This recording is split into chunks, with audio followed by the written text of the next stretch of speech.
એ પત્ની એના પતિને કીધું મને ગુસ્સો આવે છે.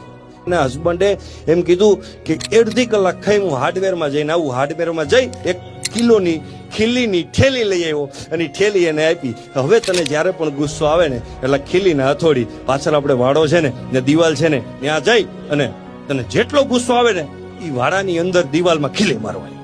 જેટલી વાર ગુસ્સો આવે ને આટલો દોથામાં ખીલી લઈને જાય વાડામાં અને હથોડી ઠોકે. એક સમય ખીલી મારવાનો પણ મોકો ન મળ્યો અને ગુસ્સો આવવાનું બંધ થઈ ગયું. એના હસબન્ડને બોલાવીને કીધું કે હવે ખીલી મારવાની જરૂર નથી પડતી, ગુસ્સો બંધ થઈ ગયું. હા ઓકે, હવે દિવસમાં જેટલી વાર પ્રસન્ન રહે ને ત્યારે મારેલી ખીલી છે ને એ કાઢી નાખશે. દિવાલમાં બધી ખીલી કાઢી નાખી. એના હસબન્ડને કીધું એટલી પ્રફુલ્લિત રહું છું, એટલી મજા આવે.